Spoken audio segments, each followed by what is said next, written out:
Mary George madam, എന്തായാലും മാഡമൊക്കെ ആഗ്രഹിച്ചതുപോലുള്ള ഒരു തുടക്കമാണ് വി.ഡി. സതീശൻ സർക്കാരിൻ്റേത്. കോൺവോയ് എന്ന ആഡംബരം ഒഴിവാക്കി സാധാരണക്കാരനിൽ ഒരുവനായി മുഖ്യമന്ത്രി സതീശൻ തിളങ്ങുന്നു. ഊരിപ്പിടിച്ച വാളുകൾക്കിടയിലൂടെ നടന്ന പിണറായിക്ക് സാധാരണക്കാർക്കിടയിലൂടെ പോകാൻ നിരവധി അകമ്പടി വാഹനങ്ങളും പോലീസ് പടയും വേണമായിരുന്നു. മാഡം ഇതിനെ കണക്കറ്റ് പരിഹസിക്കുകയും വിമർശിക്കുകയൊക്കെ ചെയ്തിട്ടുള്ളതാണ് മുൻ വീഡിയോകളിൽ. അപ്പോൾ സതീശൻ എന്ന മുഖ്യമന്ത്രിയുടെ ഇപ്പോഴത്തെ പ്രവർത്തനങ്ങളെ എങ്ങനെ വിലയിരുത്തുന്നു? പിണറായി വിജയൻ സർക്കാരിൻ്റെ ആദ്യ കാലഘട്ടവും ഏകദേശം ഇതുപോലെ തന്നെയായിരുന്നു. പിന്നീടാണ് രീതികൾ മാറുന്നത്, ജനങ്ങളെ ആട്ടിയകറ്റുന്നതും. ഈ ഒരു സാഹചര്യത്തിൽ ഇപ്പോൾ നല്ല തുടക്കമാണ് സതീഷിൻ്റേത്. പിണറായി സർക്കാരിനെ പോലെ അല്ലെങ്കിൽ പിണറായി എന്ന മുഖ്യമന്ത്രിയെ പോലെ ആകാതിരിക്കാൻ സതീഷിന് നൽകാനുള്ള നിർദ്ദേശങ്ങൾ എന്തൊക്കെയാണ് മാഡത്തിന്? ഊരിപ്പിടിച്ച വാളുകൾക്കിടയിലൂടെ നടന്നുപോയ ശ്രീ പിണറായി വിജയൻ, അദ്ദേഹം മുഖ്യമന്ത്രി പദത്തിലേക്ക് വളരെ കഷ്ടപ്പെട്ടാണ്, നിരന്തരം അദ്ദേഹം യുദ്ധസമാനമായ സാഹചര്യത്തിലൂടെ കടന്നുപോയി എന്ന് വേണം നമുക്ക് മനസ്സിലാക്കാൻ. അങ്ങനെ അദ്ദേഹത്തിൻ്റെ വാക്കുകളിൽ നിന്നാണ് കേട്ടോ, അതല്ലാതെ ശ്രീ പിണറായി വിജയനെ ഞാൻ പഠിക്കുന്ന കാലം മുതലേ, ഞാൻ പഠിച്ചുകൊണ്ടിരിക്കുന്ന ഒരു സ്റ്റുഡൻ്റ് ആയിരിക്കുന്ന കാലം മുതൽ അദ്ദേഹത്തെപ്പറ്റി ഞാൻ കേട്ടിട്ടുണ്ട്. അപ്പോഴൊന്നും ഇങ്ങനെ ഊരിപ്പിടിച്ച വാളുകൾക്കിടയിലൂടെ അദ്ദേഹം നടന്നു പോകുന്ന കഥകളൊന്നും കേട്ടിട്ടില്ല. പിന്നെ ഞാൻ കോളേജ് അധ്യാപികയായ സമയത്തൊക്കെ അദ്ദേഹം എന്താണ് പറയുക, കോഓപ്പറേറ്റീവ് സിസ്റ്റം, രാഷ്ട്രീയത്തിലും കോഓപ്പറേറ്റീവ് സിസ്റ്റത്തിലും ഒക്കെ പ്രവർത്തിക്കുന്നുണ്ട്. അപ്പോഴും ഇങ്ങനത്തെ സംഭവങ്ങളൊന്നും കേട്ടിട്ടില്ല. എന്തായാലും അദ്ദേഹം എപ്പോഴോ അങ്ങനെ ഊരിപ്പിടിച്ച വാളുകൾക്കിടയിലൂടെ കടന്നു പോയിട്ടുള്ള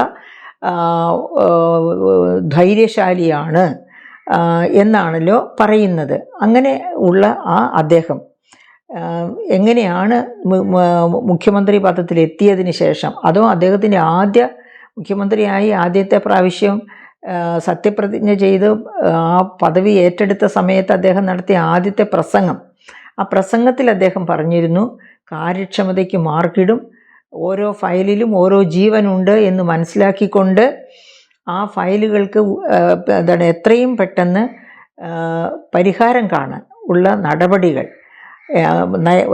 എടുക്കും, ഫയലുകൾ അവശേഷിക്കാൻ സമ്മതിക്കില്ല എന്നൊക്കെ പറഞ്ഞ് ഫയൽ അദാലത്ത് പല പ്രാവശ്യം നടത്തിയിട്ടും ഏകദേശം 5 ലക്ഷത്തിലധികം ഫയലുകൾ ബാക്കി അവശേഷിപ്പിച്ചാണ് അദ്ദേഹം ഭരണത്തിൽ നിന്ന് ഒഴിഞ്ഞു പോകുന്നത് എന്നതൊന്നും നമ്മൾ മറന്നിട്ടില്ല. ഓക്കെ, അങ്ങനെയുള്ള ആ പിണറായി വിജയൻ അദ്ദേഹം എങ്ങനെയായിരുന്നു യാത്ര ചെയ്തിരുന്നത് എന്നതിലേക്ക് നമ്മൾ വരുന്നതിന് മുൻപ് നമുക്ക് വേറെ ചില എക്സാമ്പിൾസും കൂടി ഒന്ന് പരിശോധിക്കാം. നമുക്ക് മഹാത്മാഗാന്ധിയുടെ കഥയെടുക്കാം. മഹാത്മാഗാന്ധി സൗത്ത് ആഫ്രിക്കയിൽ നിന്ന് തൻ്റെ തൊഴിലും ഉപേക്ഷിച്ച് ആണ് ഇന്ത്യയുടെ സ്വാതന്ത്ര്യ സമരത്തിൻ്റെ തേരാളിയാകാൻ വേണ്ടി ഇന്ത്യയിലെത്തുന്നത്. അങ്ങനെ അദ്ദേഹം ഇന്ത്യയിലെത്തിയതിന് ശേഷം ഇൻ്റർനാഷണൽ കോൺഗ്രസ്സുമായി ചേർന്ന് പ്രവർത്തിച്ച് ഇന്ത്യയെ സ്വാതന്ത്ര്യത്തിലേക്ക് എത്തിക്കുന്നു. അതിനു മുൻപ് അനുഭവിച്ച ക്ലേശങ്ങൾ,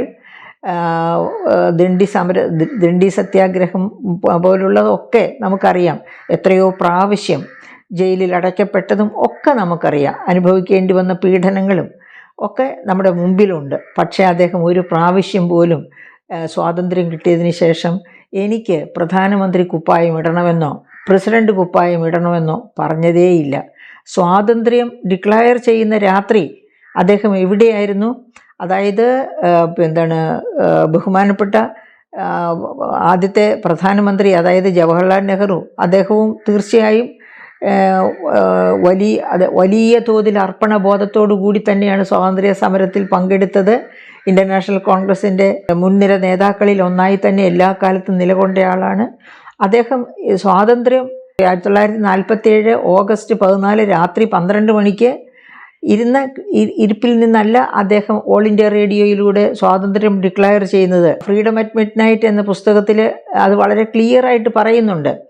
അദ്ദേഹം എഴുന്നേറ്റ് നിന്ന് ഓൾ ഇന്ത്യ റേഡിയോയിൽ നിന്നുകൊണ്ട് പറഞ്ഞാലും ജനങ്ങൾ അത് കാണില്ല.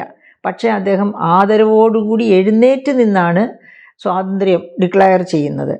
അങ്ങനെ സ്വാതന്ത്ര്യം ഡിക്ലയർ ചെയ്യുന്ന സമയത്ത് പോലും മഹാത്മാഗാന്ധി ആ ഡിക്ലറേഷൻ നടത്താനോ അല്ലെങ്കിൽ അത് കേൾക്കാനോ വേണ്ടി അവിടെ ഉണ്ടായിരുന്നില്ല. ഹിന്ദു മുസ്ലിം ബഹളം നടന്നുകൊണ്ടിരിക്കുകയായിരുന്നു രാജ്യത്തിൻ്റെ പല ഭാഗങ്ങളിലും. അപ്പോൾ അദ്ദേഹം ഹിന്ദുക്കളെയും മുസ്ലിങ്ങളെയും ഏകീകരിക്കാൻ വേണ്ടി സമവായപ്പെടുത്താൻ വേണ്ടി അന്ന് കൽക്കട്ടയിലായിരുന്നു. അങ്ങനെയുള്ള ആ മഹാത്മാഗാന്ധി അദ്ദേഹം സ്വാതന്ത്ര്യം കിട്ടിയതിന് ശേഷം പ്രധാനമന്ത്രി പദമോ യാതൊരു പദവും മോഹിച്ചില്ല. അങ്ങനെ അതാണ് ഇന്ത്യയുടെ ഏറ്റവും പ്രശസ്തമായ കഥ, അദ്ദേഹത്തിൻ്റെ കഥയാണ് ഇതുമായിട്ട് ബന്ധപ്പെട്ട്. അധികാരമോഹമില്ലാത്ത നേതാക്കൾ, ജനങ്ങളെ ചേർത്ത് പിടിക്കുന്ന, അവർക്ക് വേണ്ടി ജീവൻ ബലിയർപ്പിക്കാനോ രക്തം ചിന്താനോ വാളുകൾക്കിടയിലൂടെ നടക്കാനോ വാളുകൾക്ക് മേലെ ശരശയ്യയിൽ കിടക്കാനോ മടിയില്ലാത്ത നേതാക്കൾ. അങ്ങനെയുള്ള ആളായിരുന്നു മഹാത്മാഗാന്ധി. ഇപ്പം നമ്മൾ അമേരിക്കൻ സ്വാതന്ത്ര്യ സമരത്തെ പറ്റി കേട്ടിട്ടുണ്ട്. ജോർജ് വാഷിങ്ടൺ അമേരിക്കയെ സ്വാതന്ത്ര്യത്തിലേക്ക് എത്തിച്ചത്, അതിനുവേണ്ടി ഏറ്റവും കൂടുതൽ ബുദ്ധിമുട്ട് അനുഭവിച്ചത്, എല്ലാ തരത്തിലുള്ള നഷ്ടങ്ങളും ക്ലേശങ്ങളും അനുഭവിച്ച ആളായിരുന്നു ജോർജ് വാഷിങ്ടൺ.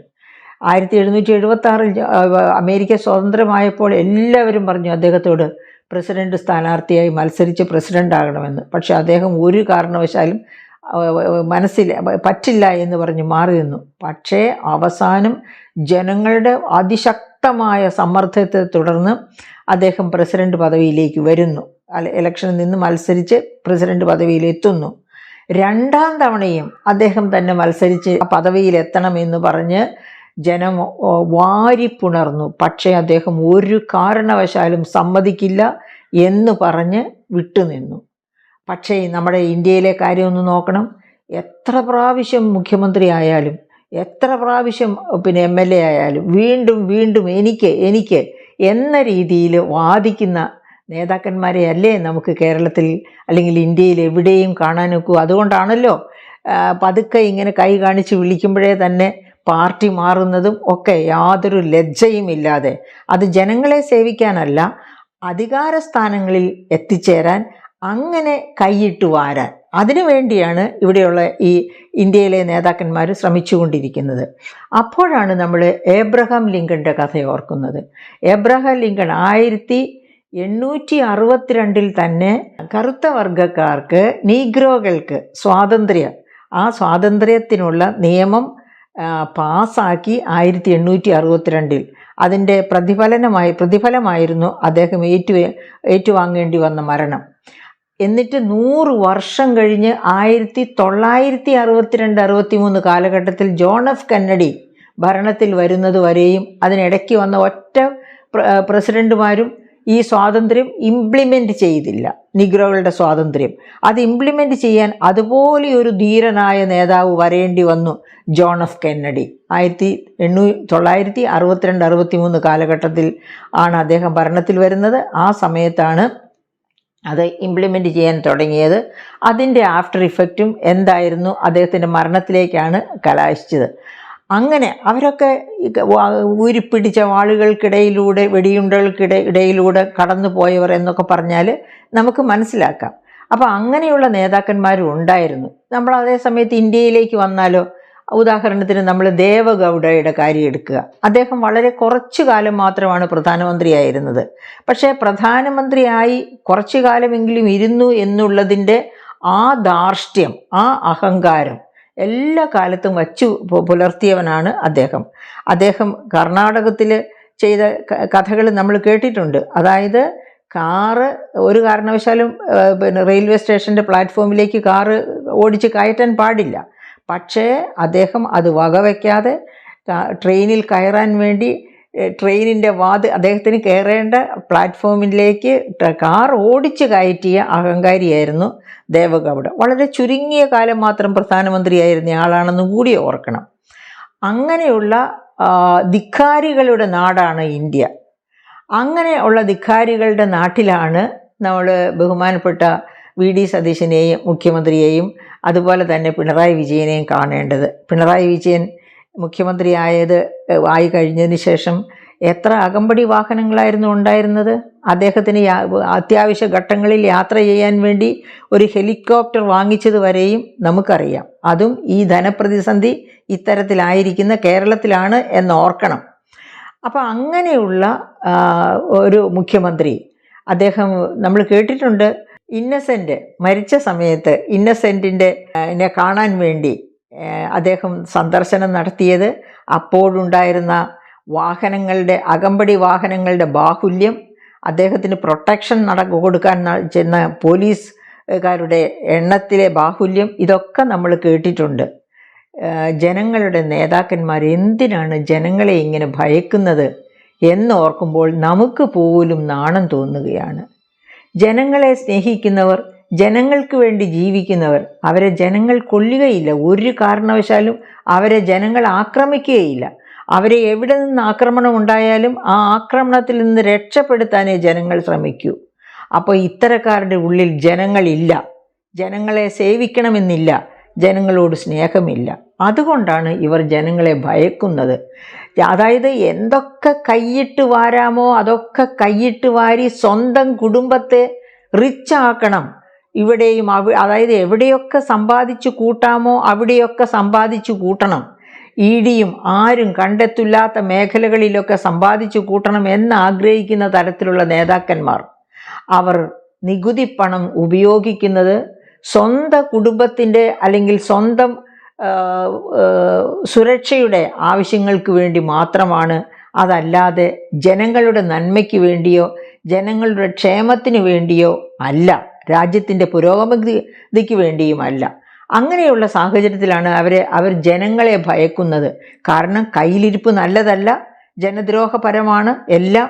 അങ്ങനെ ഇരിക്കെ തന്നെ എപ്പോഴും ഏത് ദിശയിൽ നിന്നും ആക്രമിക്കപ്പെട്ടേക്കാം എന്ന ഭയമാണ് അവരെ അങ്ങനെ ഭയചകിതരാക്കുന്നതും. ഇത്രയേറെ അകമ്പടിയോടുകൂടി, അതായത് ഇത്രയേറെ വിമർശനം കേട്ടിട്ടും ധനപ്രതിസന്ധിയിൽ മൂക്ക് കുത്തിക്കൊണ്ടിരിക്കുന്ന ഒരു സംസ്ഥാനത്താണ്. അതായത് നമുക്കറിയാം, എന്താണ് കാരുണ്യ ബെനവലൻസ് സ്കീമിൻ്റെ പണം കൊടുക്കാൻ നിവൃത്തിയില്ല. അതാ 2017 കോടി കുടിശ്ശിക കിടക്കുന്നു എന്നാണ് പറയുന്നത്.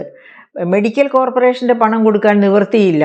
അങ്ങനെ എവിടെ നോക്കിയാലും അവിടെ എല്ലാം പ്രതിസന്ധി അല്ലാതെ ഒന്നുമില്ല. അങ്ങനെയുള്ള ഒരു സാഹചര്യത്തിൽ, അതായത് നമുക്കറിയാം പട്ടികജാതി പട്ടികവർഗ കുട്ടികൾക്കുള്ള സ്കോളർഷിപ്പ് കൊടുക്കുന്നില്ല, അവരുടെ ബസ് ഓടുന്നില്ല, അവർക്ക് സ്കൂൾ പോകാൻ നിവൃത്തിയില്ല, വീട്ടിൽ പോയിരിക്കുകയാണ് 2 വർഷമായിട്ട്.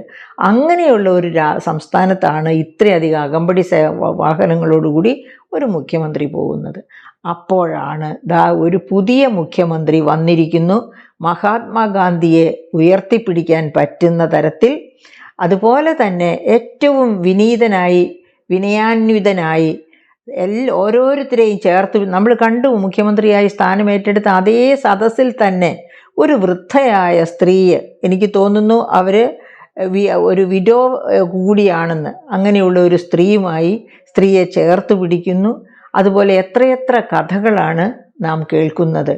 ആ ലാളിത്യം അത് എന്നും നിലനിൽക്കും എന്ന് തന്നെ വേണം കരുതാൻ. അതുപോലെ തന്നെ അദ്ദേഹത്തിൻ്റെ ഏറ്റവും അടുത്ത സഹോദരനെ പോലെ അദ്ദേഹം സ്നേഹിക്കുന്ന നടൻ സലിം കുമാറിൻ്റെ മരണം, അവിടെ പോയപ്പോൾ അകമ്പടി വാഹനങ്ങൾ എത്രയുണ്ടായിരുന്നു? ഞാൻ പ്രത്യേകിച്ച് എടുത്ത് പറയേണ്ടതില്ല. മിനിമം അദ്ദേഹത്തിന് യാത്ര ചെയ്യാനുള്ള വാഹനം അല്ലാതെ അകമ്പടി വാഹനങ്ങളായിട്ട് അത്യാവശ്യമായിട്ട് നിയമം അനുശാസിക്കുന്ന ഒരകമ്പടി വാഹനം മാത്രം, വേറെ ഒറ്റ അകമ്പടി വാഹനങ്ങളോ പോലീസോ ഒന്നുമില്ലാതെ അവിടെ ആ മരിച്ച കുടുംബത്തിനോട് ചേർന്ന് നിന്ന് അവരുടെ കൂടെ നടന്ന് അവിടെ വന്നിരുന്ന ആൾക്കാരോട് ഒക്കെ, അതായത് കഴിയുന്നത്ര സ്നേഹപൂർവം അവിടെ അദ്ദേഹത്തിൻ്റെ സ്നേഹവും ആത്മാർത്ഥതയും ഒക്കെ പ്രകടിപ്പിച്ചുകൊണ്ടാണ് അദ്ദേഹം അവിടെ നിന്ന് മടങ്ങുന്നത്. അപ്പോൾ ആ വിനയം, അതായത് ഞാൻ നിങ്ങളിൽ ഒരാളാണ് എന്ന ആ ഭാവം, അതാണ്. അല്ലാതെ ഞാൻ നിങ്ങളുടെ നേതാവാണെന്നല്ല. അതായത് യഥാർത്ഥത്തിൽ ഒരു നേതാവ്, ജനങ്ങളുടെ നേതാവ് എങ്ങനെയായിരിക്കണം? ജനങ്ങളുടെ ദാസനായിരിക്കണം. ഭരണകർത്താവ് ജനങ്ങളുടെ ദാസനായിരിക്കണം. അതായിരുന്നു മഹാത്മാഗാന്ധിയൊക്കെ ഉയർത്തിപ്പിടിച്ച പ്രിൻസിപ്പിൾ. അപ്പോൾ ജനങ്ങളുടെ നേതാവാണ്, മുഖ്യമന്ത്രിയാണ്, പക്ഷെ ഞാൻ നിങ്ങളുടെ ദാസനാണ് എന്ന രീതിയിലാണ് അവരെ ചേർത്ത് പിടിച്ച് അദ്ദേഹം ഇതുവരെയും കാര്യങ്ങൾ നടത്തിയത്. അദ്ദേഹത്തിൻ്റെ ഇതുവരെയുള്ള, ഇപ്പോൾ 61 വയസ്സോ മറ്റോ കഴിഞ്ഞു എന്ന് തോന്നുന്നു, ഇത്രയും കാലം കൊണ്ട് അദ്ദേഹം അഹങ്കാരിയായിട്ടില്ലെങ്കിൽ ഇനി അദ്ദേഹത്തിന് അഹങ്കാരിയാകാൻ പറ്റില്ല. ഇനി അദ്ദേഹം കൂടുതൽ വിനയാന്വിതനാവുകയേ ഉള്ളൂ. കാരണം അനുഭവങ്ങൾ അദ്ദേഹത്തെ കൂടുതൽ പാഠങ്ങൾ പഠിപ്പിക്കും. അപ്പോൾ അദ്ദേഹം കൂടുതൽ വിനയാന്വിതനായി തന്നെ, അതായത് മുഖ്യമന്ത്രി പദം ഒഴിയുന്ന കാലത്ത് ഇതിനേക്കാൾ കൂടുതൽ വിനയാന്വിതനായിട്ടായിരിക്കും അദ്ദേഹം ആ പദവിയിൽ നിന്ന് ഒഴിയുക.